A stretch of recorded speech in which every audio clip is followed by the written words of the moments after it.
لن يضروكم الا اذى وان يقاتلوكم يولوكم الادبار ثم لا ينصرون۔ لن یضروکم، ہرگز نہیں تمہیں ضرر پہنچا سکیں گے، ہرگز تمہیں تکلیف یا نقصان نہیں پہنچا سکتے یہ، الا سوائے اس کے اذن، ستانا، تکلیف دینا، مینٹلی تھوڑا سا ٹارچر کر دینا یا ہلکی پھلکی تکلیف دینا۔ وَإِن يُقَاتِلُوكُمْ، اور بالفرض اگر وہ تم سے لڑ پڑیں، يُوَلُّوكُمُ الْأَدْبَارَ، تو تمہیں کمر پھیر کے، پیٹھ پھیر کے تم سے بھاگ جائیں گے، پیٹھ دکھا کے تم سے بھاگ جائیں گے۔ ثم پھر لا ينصرون، ان کی کوئی مدد نہیں ہوگی۔ اکثر مفسرین کے نزدیک اس آیت کا جو تاویل خاص کے اعتبار سے یہ آیت جو ہے یہ اس وقت کے یہودیوں کے لیے اور اس وقت کے اہل کتاب کے لیے آئی تھی، اور نبی صلی اللہ علیہ وسلم کو اور صحابہ کو بتایا گیا لن یضروکم الا اذی، ہرگز نہیں بگاڑ سکیں گے تمہارا کچھ بھی مگر یہ کہ ہلکی پھلکی تدبیریں کرتی رہیں، تکلیفیں دیتے رہیں، کوئی بات کر دیں، کوئی ایسی حرکت کر دیں جس سے آپ کو تکلیف پہنچائے، اس سے زیادہ یہ کچھ بھی نہیں کر سکتے۔ اور اگر بالفرض انہوں نے کبھی آپ سے لڑنے کی فیصلہ کر ہی لیا، قتال کر ہی لیا، تو یہ پیٹھ پھیر کے بھاگ جائیں گے اور ان کی کوئی بھی مدد نہیں ہوگی۔ اکثر مفسرین کا خیال ہے کہ یہ اس وقت کے یہودیوں کے لیے آئی تھی۔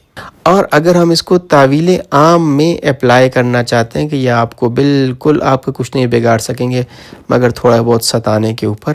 تو پھر ہمیں وہ کرنا پڑے گا جو اس سے پچھلی آیت میں ہے۔ جتنی پچھلی آیات میں ہمیں جو ذمہ داریاں دی گئی ہیں، اگر ہم اس پہ آ جائیں، اگر امت مسلمہ اس پہ آ جائے، جیسے اللہ کا حق ہے حق تقاتہ، اللہ کے ویسے تقوی اختیار کر لیں اور جو ہے وہ اسلام کو نافذ کر دیں، ایک امت ہو جو خیر کی طرف بلائے، اچھائی کو حکم دے، برائی سے منع کرے، تو پھر یقیناً یہ چیز آج کے دور میں بھی ہو جائے گی، لن یضروکم الا اذی، پھر یہ تمہارے خلاف تدبیروں کے علاوہ کچھ نہیں کر سکتے۔ اگر آج امت کے اندر امر بالمعروف نہی عن المنکر پھیل جائے، اگر آج عمر واعتصموا بحبل اللہ جميعا ولا تفرقوا کے اوپر آ جائے، ایک امت بن جائے جس کا ایک ٹارگٹ، ایک آبجیکٹو ہو، اگر آج مسلمان تقوی اختیار کر لیں، ایک کثیر جماعت، اکثریت اگر تقوی اختیار کر لے، اپنے آپ کو اللہ کے سامنے سرنڈر کر دے، اللہ کے فرما بردار بن جائیں، اسلام لے آئیں، ہم حقیقی معنوں میں اپنی زندگی میں اسلام کو نافذ کر دیں، تو آپ کا کیا خیال ہے کہ یہ اسرائیل کچھ کر سکتا ہے، امریکہ کچھ کر سکتا ہے، یورپ کچھ کر سکتا ہے؟ کچھ بھی نہیں کر سکتے۔ لن یضروکم الا اذی۔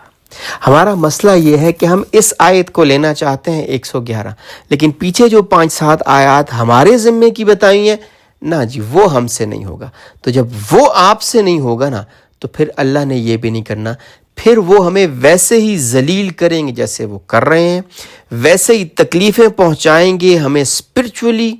اور ہمیں ایموشنلی، اور جہاں پہ ان کا بس چلتا ہے جو ان کے سامنے ہے وہاں پہ فزیکلی، چاہے وہ انڈیا ہو، چاہے وہ کشمیر ہو، چاہے وہ جو ہے وہ برما ہو، چاہے وہ اسپیسیفکلی فلسطین ہو، اور اللہ ان کے ہاتھوں ہمیں ذلیل کرے گا۔ جیسے اللہ نے بنی اسرائیل کو بتایا نا کہ تم یہ گناہ کرتے تھے، اس کی وجہ سے اللہ نے تمہیں تباہ و برباد کیا، اور تمہارے اوپر ایسے لوگ مسلط کیے جو بہت سخت تھے، جنگجو تھے، اور انہوں نے تمہاری اینٹ سے اینٹ بچا دی۔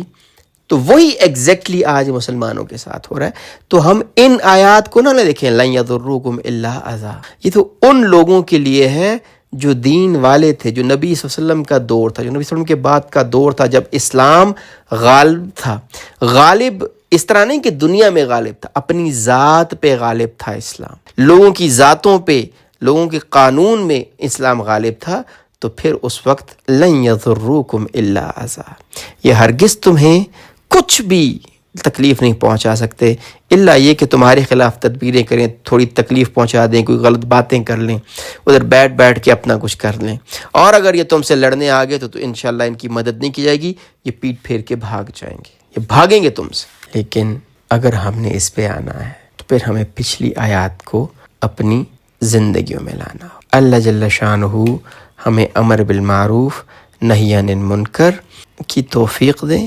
تقوی اختیار کرنے کی توفیق دیں، اور اپنی ذات پہ اور اپنے گھر پہ، اپنے رشتہ داروں میں، اپنے محلوں میں ایمان کو نافذ کرنے کی توفیق عطا فرمائے۔ آخر دعوانا ان الحمد للہ رب العالمین۔ ضربت علیہم الذلہ اینما ثقفوا الا بحبل من اللہ وحبل من الناس وباءوا بغضب من اللہ وضربت علیہم المسکنہ ذلك بأنهم كانوا يكفرون بآيات الله ويقتلون الأنبياء بغير حق ذلك بما عصوا وكانوا يعتدون۔ ضربت چسپاں کر دی گئی ان پہ، مار دی گئی، لگا دی گئی، اٹیچ کر دی گئی ان کے ساتھ، علیہم ان پر، الذلہ ذلت، اینما جہاں کہیں بھی، ثقفو اینما جہاں کہیں بھی، ثقفو وہ پائے جائیں، وہ جہاں بھی ہوں گے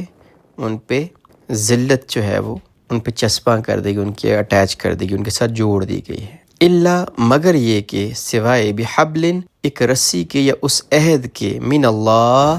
اللہ سے، وحبل اور اس عہد یا اس رسی کے، من الناس لوگوں کی، وباء اور وہ لوٹے، بغضب غضب کے ساتھ، من اللہ اللہ سے، اللہ کے، وضربت اور چسپاں کر دی گئی، جوڑ دی گئی ان کے ساتھ، من اللہ وضربت علیہم ان پر، المسکنہ محتاجی، ذالک یہ اس لیے ہے، بأنہم اس لیے کہ، ذالک یہ بأنہم اس لیے ہے کہ وہ کانو تھے، یکفرون انکار کرتے، کفر کرتے، بآیات اللہ اللہ کی آیات کا، اللہ کی نشانیوں کا، وَيَقْتُلُونَ الْأَنْبِيَاءَ اور قتل کرتے تھے انبیاء کو، بغیر حق بغیر حق کے، ناحق، ذالک یہ، بما اس لیے ہے، عصوا انہوں نے نافرمانی کی، وکانو اور تھے، یعتدون حد سے بڑھ جانے والے۔ یعنی تم ان کو جہاں بھی دیکھو گے تو ذلت ان کو چمٹ رہی ہوگی، مگر اس کے بجز اس کے کہ یہ اللہ یا لوگوں کی پناہ میں آ جائیں، لوگوں کے عہد میں آ جائیں، لوگوں کے معاہدے کے تحت آ جائیں، اور یہ لوگ اللہ کے غضب میں گرفتار ہیں، اور مسکنت ناداری محتاجی ان سے لپٹ رہی ہے، اور یہ اس لیے ہوا ان کے ساتھ کہ یہ اللہ کی آیات سے انکار کرتے تھے اور اللہ کے پیغمبروں کو ناحق قتل کر دیتے تھے، اور یہ اس لیے کہ یہ نافرمانی کیے جاتے تھے اور حد سے بڑھتے جاتے۔ یہ جو آیت ہے اس کے بارے میں تقریباً مفسرین کا اتفاق ہے، یہ والی بھی اور اس سے جو پچھلی آیت ہے، لَن يَضُرُّوكُمْ إِلَّا عَذَابٌ، کہ یہ تمہیں ہرگز کوئی تکلیف نہیں پہنچا سکتے، کوئی بگاڑ نہیں سکتے آپ کا، کہ یہ یہودیوں کے بارے میں۔ اب اس میں اختلاف ہے، یا اس میں مختلف آراء، اختلاف نہیں کہنا چاہیے، اس میں مختلف آراء ہیں کہ کن یہودیوں کے بارے میں، ہمیشہ کے لیے، قیامت تک کے لیے، پچھلے یہودیوں کے لیے موسیٰ علیہ السلام سے لے کے نبی صلی اللہ علیہ وسلم تک، یا جتنے بھی گزرے ہیں، یا کوئی خاص گروہ ہے نبی صلی اللہ علیہ وسلم کے دور کا۔ وضربت علیہم المسکنہ اور ان پہ چسپاں کر دی گئی، ان پہ چمٹا دی گئی ان کے ساتھ مسکنت اور ذلت۔ مسکن سکنہ سے نکلا ہے، مسکین جس کو ہم کہتے ہیں، مسکنہ مسکین جس کو ہم اپنی زبان میں مسکین کہتے ہیں۔ مسکین کا جو عربی کا مطلب ہے وہ ہے جو اپنی حالت کو تبدیل نہ کر سکے، جو چینج نہ ہو سکے، وہ مسکین ہے۔ یعنی ایک بندہ ہے وہ کوشش کرتا ہے یا محنت کرتا ہے، لیکن جو اس کے حالات ہیں نا وہ نہیں ٹھیک ہوتے، یعنی وہ جس جگہ پہ وہاں پہ اس کو سکون ملا ہوا، یعنی وہیں پہ وہ سکونت اختیار کی، یعنی اس لیول سے اوپر نہیں جا پا رہا۔ ایک مزدور ہے، ایک سیلز مین ہے، ایک چھوٹی شاپ والا ہے، ایک پیون کی جاب کرنے والا ہے، اب اس کے مہینے کی وہی ایک لگی بندی آمدن ہے جو کہ اس کے اخراجات کو پورا نہیں کر پا رہی، اور وہ وہیں پہ ہے۔ اس کے برعکس اگر آپ دیکھیں کوئی بزنس مین ہے، کوئی ایسی جاب والا ہے جس کے پاس زیادہ پیسہ ہے، تو وہ دیکھیں آپ کہ آہستہ آہستہ وہ گاڑی لے لیتے ہیں، وہ چھوٹا سا پلاٹ لے لیتے ہیں، پھر گھر بنا لیتے ہیں۔ اس کو ہم مسکین نہیں کہیں گے، یہ اپنی حالت اپ گریڈ کر رہا ہے، لیکن جو ساری زندگی ایک ہی حالت میں گزار دے، یعنی جو مجبوری کی حالت میں گزار دے، وہ مسکین ہے۔ یا ایک ایسا بندہ جو اپنی حالت کو چینج نہ کر سکے، خدا نہ خواستہ کسی کو فالج ہو گیا ہے، تو وہ بھی ایک طرح سے مسکین ہے۔ ہم مطلب اس سینس میں نہیں، ہم اس کو مسکنت کو کہتے ہیں جو کچھ کر نہ سکے۔ تو مسکنت جو ہوتی ہے وہ اپنی ذات کے اعتبار سے ہوتی ہے،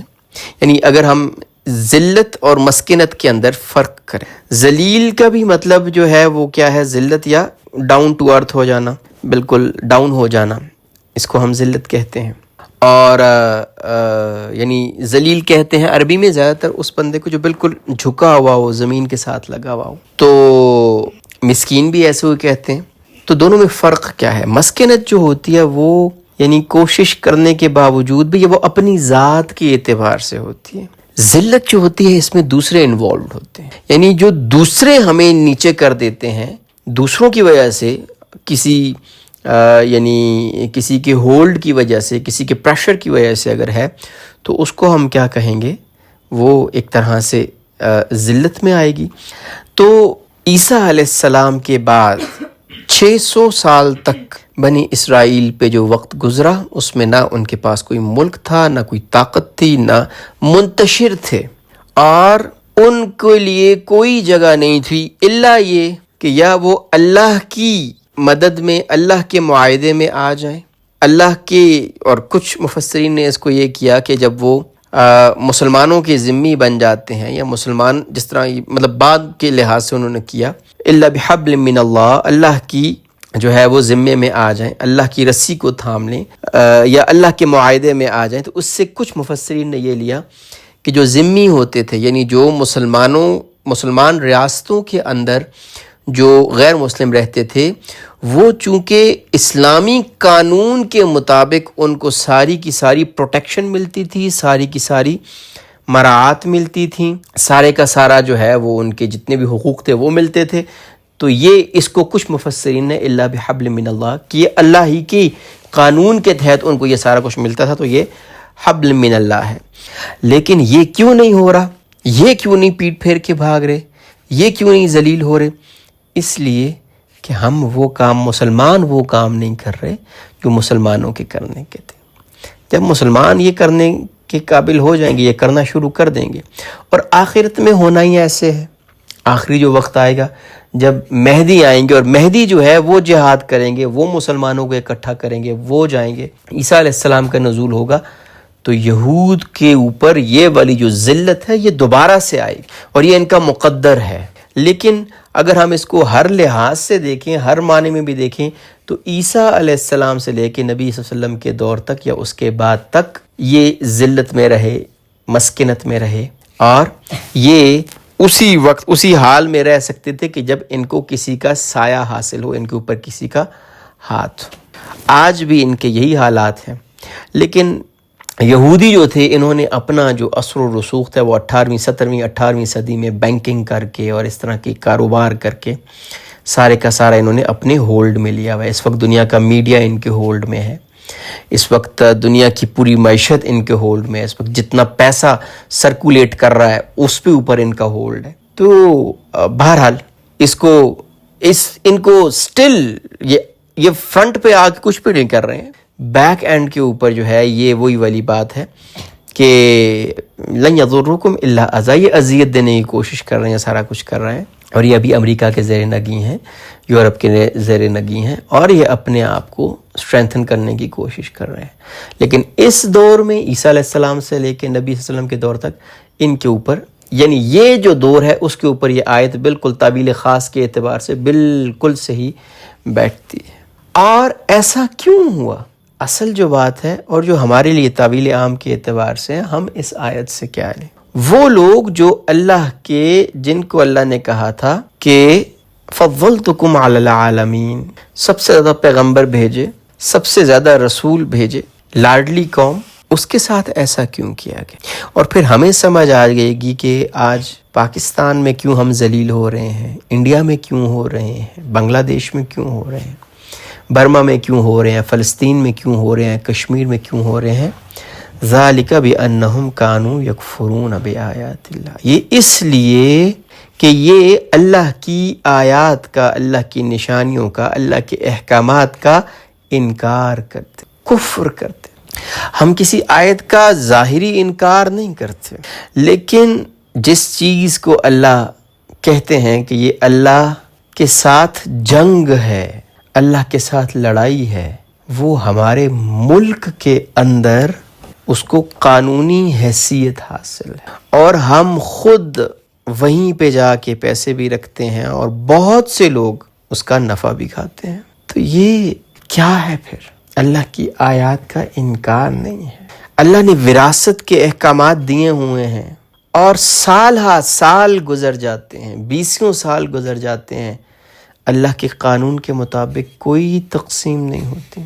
اللہ نے مہر کا مقرر کیا ہوا ہے کہ عورتوں کے ان کے مہر ادا کرو، دادیاں بن جاتی ہیں، نانیاں بن جاتی ہیں، ان کو مہر نہیں دیے جاتے۔ باقی دیانتداری کے حساب سے، سچ بولنے کے لحاظ سے، جھوٹ بولنے کے لحاظ سے، دھوکے کے لحاظ سے، رشوت اور جتنی بھی غلط چیزیں ہیں ان کے لحاظ سے دیکھ لیں، ماشاءاللہ ہم سب سے آگے ہیں، ٹاپ پہ۔ دنیا کی جو کرپٹ ترین نیشنز ہیں، یعنی آنیسٹی کے اعتبار سے، انصاف کے اعتبار سے، جوڈیشل سسٹم کے اعتبار سے، عدالت کے اعتبار سے ہم شاید دنیا میں 120ویں نمبر سے بھی اوپر ہیں، اور ہم اس پہ خوش ہیں کہ ہم اللہ کی آیات کا انکار نہیں۔ ذالک بأنہم کانوا یکفرون بآیات اللہ، یہ اس لیے ہے کہ وہ اللہ کی آیات کا انکار کرتے۔ ہم زبان سے تو نہیں کہتے ہیں کہ میں اس حکم کو نہیں مانتا یا یہ نہیں ہے، ایسا تو نہیں ہے، اللہ کا شکر ہے، لیکن عملاً ہم دھڑلے سے انکار کرتے ہیں۔ ہمارا پورے کا پورا عدالتی نظام اللہ کے قانون کے خلاف اگر نہیں ہے تو مطابق بھی نہیں ہے۔ انگریز کا قانون ہے جو وہ بنا کے گئے تھے، اسی کو ہم فالو کر رہے ہیں۔ اللہ کا قانون تو کہیں پہ بھی نہیں ہے، کوئی فیصلہ ہے، کچھ ہے، اللہ کے قانون کے مطابق نہیں ہوتا۔ تو ہم کیا کر رہے ہیں؟ ہمیں اپنی جو مسکنت ہے اور جو ذلت ہے اور جو اللہ کا غضب ہمارے اوپر ہے، اگر اس کی وجہ دیکھنی ہو تو یہ آیت ہمارے سامنے ہے، صرف ہم نے اپنی آنکھیں کھولنی ہیں، صرف ہم نے ریئلائز کرنا ہے۔ اور یہ یاد رکھ لیں، ہم نبی صلی اللہ علیہ وسلم کی امت ہیں، اللہ کے پیارے نبی، محبوب نبی کی امت ہیں، کنتم خیر امت، خیرت امت ہیں،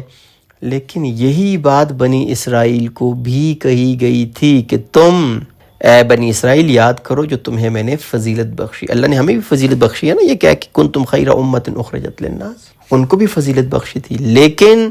ذالک بانہم کانوا یکفرون بآیات اللہ، جب یہ اللہ کی آیات کا، اللہ کے قوانین کا، اللہ کی نشانیوں کا جب انہوں نے انکار کیا، کفر کیا، وَيَقْتُلُونَ الْأَنْبِيَاءَ بِغَيْرِ حق، اور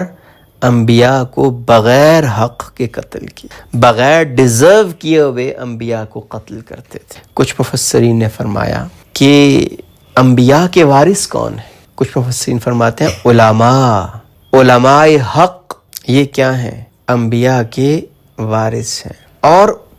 حق بولنے والے عالم کو، حق بات پہ کھڑے رہنے والے عالم کو اگر قتل کر دیا جائے تو وہ اس آیت کے، وہ یعنی انبیاء کے وارث کو قتل کرنا۔ ایک اور جو کچھ مفسرین نے اس کے اوپر ایک پوائنٹ اٹھایا کہ اب جس وقت یہ آیات نازل ہو رہی ہیں اس وقت مخاطب کون ہے؟ تو یہود مدینہ ہیں، مدینہ کے یہودی ہیں، اور حقیقت یہ ہے کہ مدینہ کے یہودیوں نے کبھی کسی نبی کو قتل نہیں کیا تھا، لیکن ان کو دو چیزیں اس میں علماء نے کہی ہیں کہ ایک تو ان کو موقع ہی نہیں ملا، نبی تھا ہی کوئی نہیں، قتل کس کو کرتے، جب تھے تو کرتے رہے، اور جب نبی صلی اللہ علیہ وسلم تشریف لائے تو نبی صلی اللہ علیہ وسلم کو یہودیوں نے شہید کرنے کی پوری کوشش کی۔ نبی صلی اللہ علیہ وسلم کو ایک کھانے میں، دعوت میں، بکری میں زہر ملا کے دیا گیا، اور جو نبی صلی اللہ علیہ وسلم نے کھایا، اور نبی صلی اللہ علیہ وسلم کے اس طرح حدیث میں آتا ہے، اس کا مفہوم ہے کہ نبی صلی اللہ علیہ وسلم مرتے وقت تک اس کی تکلیف محسوس کرتے رہے، یعنی اس زہر کی وجہ سے نبی صلی اللہ علیہ وسلم کو اس وقت تو فیل نہیں ہوا، یعنی کوئی زیادہ نقصان نہیں پہنچا، لیکن اس کے جو بیڈ اثرات تھے، جو برے اثرات تھے، وہ نبی صلی اللہ علیہ وسلم کو آخری وقت تک محسوس ہوتے رہے۔ ذالک بما عصوا وکانوا یعتدون، اور یہ اس لیے ہے کہ انہوں نے حد سے بڑھ گئے، انہوں نے گناہ بھی کیا، ذالک بما عصوا، معصیت کی انہوں نے، گناہ کمائے جو کہ ہم آج کر رہے ہیں، نافرمانیاں کی اور حد سے بڑھ گئے، اللہ نے جو حدیں مقرر کی تھی ان کو کراس کر کے چلے۔